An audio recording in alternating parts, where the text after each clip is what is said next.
All right, welcome back to Politically Homeless. I'm Dave, and you're not. Thanks for watching. So, there's a lot of chatter now on this channel, mostly through comments that either I allow to go through. Some comments I just say, you know what, it's just not worth it. I read them though, just so you know, you're getting through to me. And you Trumpers, you've really struck a nerve. What you've done for me is pushed me away. That's what you've done. I have no intent of voting for Donald Trump for 2024. I voted for Trump in 2020. I also voted for Donald Trump in 2016. But guess what? I'm not doing it again. Sorry. Now, if you think that's a vote for Joe Biden, that's on you. Okay. And I'm not voting for Biden. All right. We've got two super senior citizens, one in steep cognitive decline, and the other one probably ready right behind him to go into the same level of cognitive decline. It's not just the cognitive problems, it's the issue problems. It's Donald Trump steamrolling everybody and being just a poor example of a human being. Joe Biden, not the greatest human being either. But I got to be honest, folks, Joe Biden is just this dawdling old fool, where Donald Trump to me is an angry and petty, and there's so many things about Donald Trump. You could come up with a superlatives list.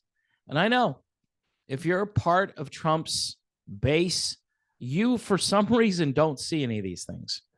You just don't see it. I had a guest on the other day, and we were debating this stuff because we were both Ron DeSantis fans, but Ron's campaign didn't go anywhere. I hear this all the time. He didn't have the charisma. Well, guess what? I don't want charisma. I want someone who's got the right set of ideas and who isn't a jerk. How's that? So I've been thinking a lot about no labels, for instance, when people start yawning about no labels. And I'm worried that no labels will pick a couple of candidates. They have this unity ticket idea, and they're going to be moderates, and they're going to do nothing about what happened in 2020 and 2021. They're supporting a guy like Larry Hogan. Good. He can be in the Senate, but I don't want him running or locking down the country like he did his own state.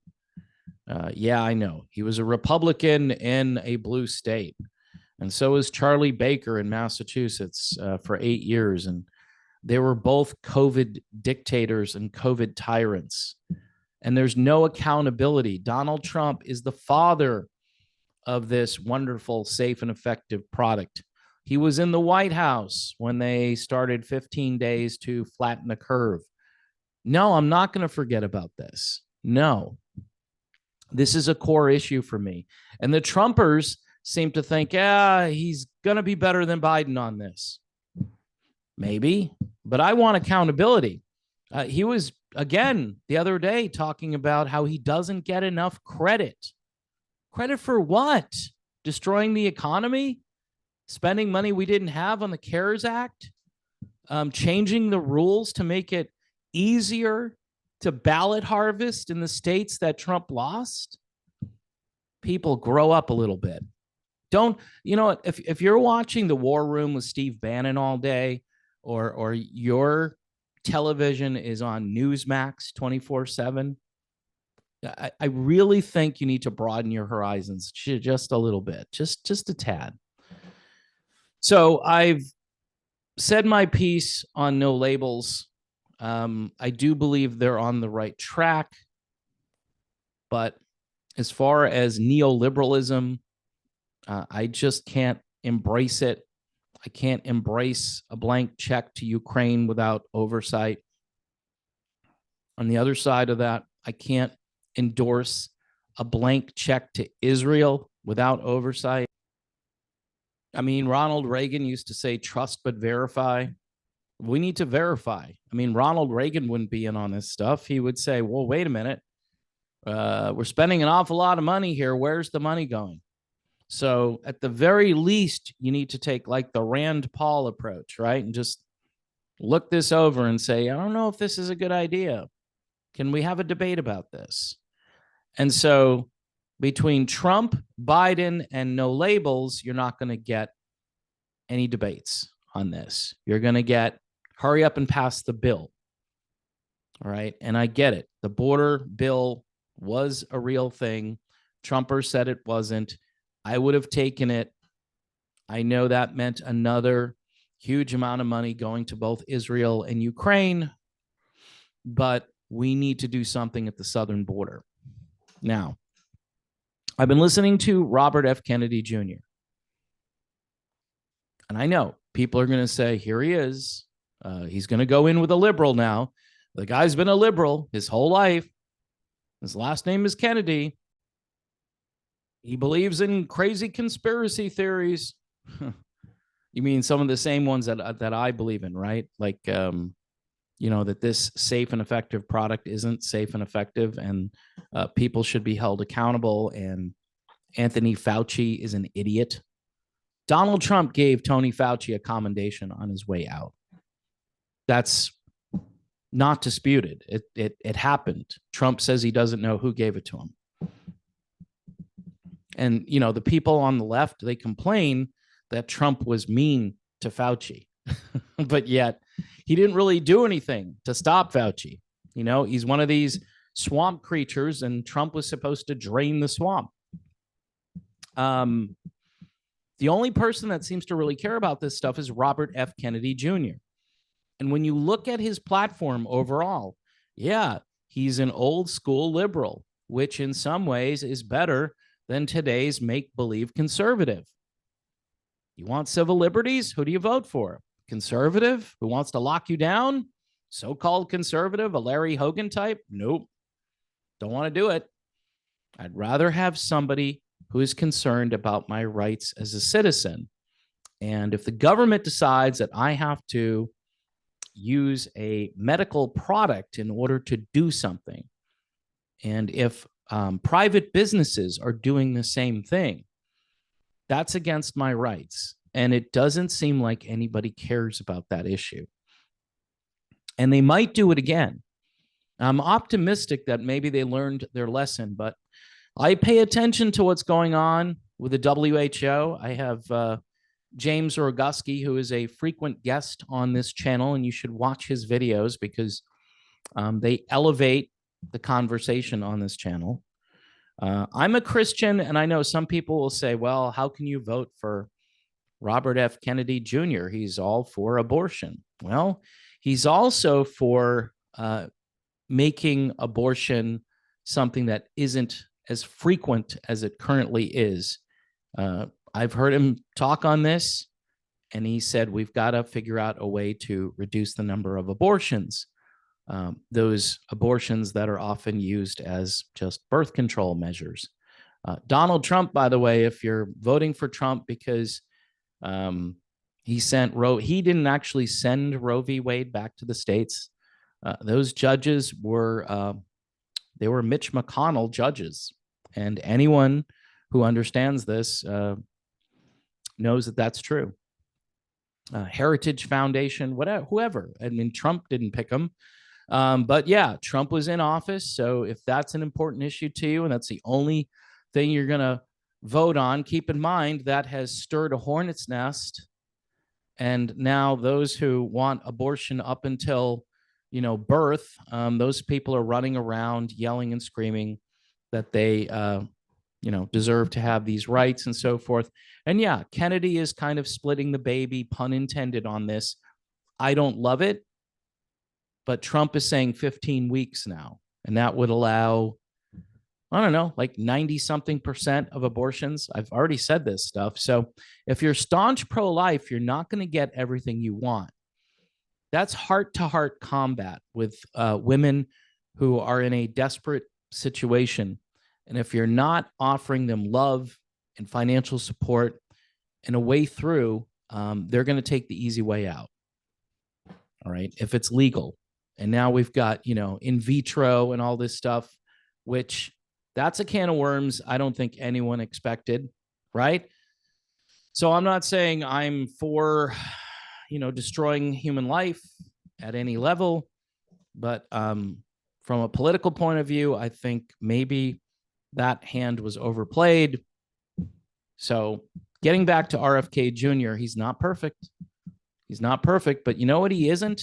He isn't a jerk, all right? You know what he is? Thoughtful, willing to admit when he's wrong. I know about his checkered past, and okay, let's compare him to Biden and Trump, shall we? Because you can. I mean, I'm sure he must have paid off somebody, right, along the way. I know he was a frequent drug user in the old days. He's not anymore. He's the epitome of really good health. The guy can actually take his shirt off in public and not be an embarrassment. I'd like to see Donald Trump try that. And I don't want to see Biden even attempt it, but Trump, I think, would be rather humorous. So I say all this because I am definitely leaning toward Robert F. Kennedy Jr. No Labels has not announced who their candidate is going to be. And I think waiting until April 15th is a mistake for them. I think they should have had this in the pipeline so it could be announced the day after Super Tuesday. And they didn't. So I think they're dropping the ball. I think you need to get that information out there. Now, again, when they announce who they've picked, I will pay attention to it. And I will do my research and I will get back to everybody here. Not that anything I say is all that persuasive, but when it comes to COVID accountability, that's a very important issue to me because that goes just beyond the safe and effective product. That goes to civil liberties. That goes to bodily autonomy, right? So I know people are like, hey, your body, your choice, right?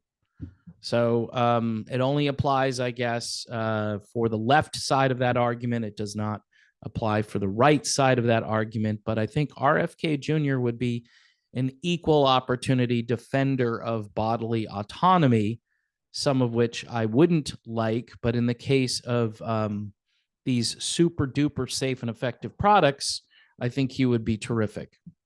And I think that's one thing that is very important for me when I decide who I'm going to vote for. Also, there is this issue of putting someone in the White House that you're proud of, somebody who represents the country well. Now, I've talked about how I have concerns about RFK Jr. because of his inability to speak in the way that would be better for debates and better to get the information out faster. His vocal cords, I think, I know I'm in the minority here, but I think for some people, it's difficult to listen to him for very long periods of time. That's not his fault. That's either going to be a plus for him because people will have sympathy for him, or it's going to be a drag because we live in a media age and people, they have to be able to communicate clearly and quickly. And sometimes, I'm sure his brain is running faster than his mouth can run. And I feel sorry for the guy. I wish he had the speaking voice that he was born with, or that he had, not the speaking voice he was born with, but the speaking voice that he had, say, when he was 30 years old. Because he'd be running circles around everybody right now as far as being a great communicator. But you can tell he's working for this. He's got to overcome a media blackout. I'm really leaning toward his campaign. And look, I had Ron DeSantis first and RFK Jr. second. And here we are. And I know there's still how many months, like 8 more months until this all transpires, this hellish 2024 campaign season. Look, I'll lay off the Trump critiques, right? Because I want to talk serious stuff anyway. A bunch of people have come at me from that direction saying, who cares? We all know that Trump is this, and you're just amplifying what we already know. And I feel bad for Trumpers, because I think there are a lot of Trump people who also want accountability when it comes to COVID. And yet they're not going to get it if they support Trump for president. And I guess that's not that important to them. It is to me. And it is to thousands of people who have issues now because they trusted the government. Anyway, folks, RFK Jr., does he have a chance? Right now, according to the polls that I've seen, he is polling at about 15% with no media attention whatsoever. All he's doing is social media and, independent media, that kind of thing. He's winning with independents. Shocker, right? 52% of the country is independent, meaning that 48% belong to the two major parties. But 52%, and I'm not sure if that number includes libertarian types, but I know the libertarians are courting RFK Jr., or there's something going on between the libertarians and RFK Jr. What that would do for both parties is would be great ballot access for libertarians, and RFK would be on the ballot in all 50 states, and it would happen quickly. So that would be a done deal. But RFK is running around. He has money because he's getting small donor donations from normal people like you and me, who might pitch 20 or 30 bucks his way, or buy a t-shirt or buy a hat or something. Look, I'm not all in yet with RFK Jr., but I'm getting closer. And my wife and I have discussed this. We can't vote for Trump. We just can't do it. Trump is not the future. By the way, Trump would be a lame duck, as Biden would be a lame duck if he got reelected. So we need somebody who can get in there and know you can't fix it overnight. I know what Trump says. No, I'll just make a phone call. I'll call Vladimir. Okay. If he can do that, then maybe the Russian collusion stuff was true. I don't know. We'll see. If Trump wins and Vladimir is having a party, then you'll know that, maybe those guys were right. Although I can't stand those people who were accusing Trump, because I think they're full of it. I think they're just trying to stop some kind of a populist uprising. My problem is I'm not just a pure populist. I want stuff that's broken. I want it to be fixed. All right. Stuff that's broken needs to get fixed. And you need somebody who is a serious person, somebody who can read. Okay. Donald Trump does not like to read anything. He farms out everything. And who's in his orbit? Ivanka Trump, Jared Kushner. I mean, who did he hire last time around? Now, I know he'll put in a bunch of super hard liners. RFK Jr., I think, could bridge the divide between the left and the right. And I think that is super important. Now, the left won't even talk to him because of his views on COVID. Won't even talk to him, which is amazing. He's a Kennedy, and they pretend he doesn't exist because of COVID. That should tell you something about who is the real disruptor in this race. Donald Trump trying to appeal to those people who went out and are now on their 5th or 6th dose, right? Those people, those people don't want to have anything to do with Donald Trump. So what does it matter to Trump if he keeps this going? Because Donald Trump can never admit that he's wrong. That is a sacred principle to him, which is why, again, I would take RFK Jr. in a heartbeat, because he would say, yeah, I was wrong on that one, or I've changed my opinion on that.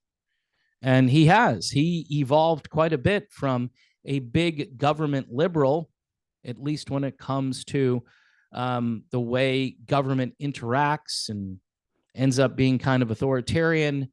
I think he had a big wake up call during the lockdowns, and I think he's on team normal, which is good. Not the new normal. He's on team old normal, a classical liberal, which is okay by me. It's way better than today's neoconservatives and neoliberals. So anyway, folks, thinking about RFK Jr., sure, I'll take some comments. I'm sure I'll get the middle finger. I'm sure, oh, you can't make up your mind. What's the matter, Dave? No, this is an important choice. This isn't a circus. This isn't a popularity contest or a superlatives competition. Okay, what this is honestly trying to save the country from the two political parties, which are showing the world that they're in big trouble. And I'm thinking the GOP is actually in more trouble right now than the Democrats, because the Democrats are unified. The GOP is never unified because the GOP ended up being a big tent. The problem is that everybody inside the tent right now, they're losing their mind. All right. They need to get back their old mojo and start to agree on the big issues and get behind someone who's not so divisive, not so polarizing. There's a chance Donald Trump might take that whole party down. This guy, Jason Whitlock, who does commentary for Blaze News, he said they should just call it the MAGA party. And I'm sure there are people who are watching me who are going to agree with that. Just call it MAGA because Trump took it over. The GOP is dead. Yeah, that's going to be good. That'll be good at the general election, splitting the vote for sure. And you will, at that point, elect Biden easily. And I don't want that.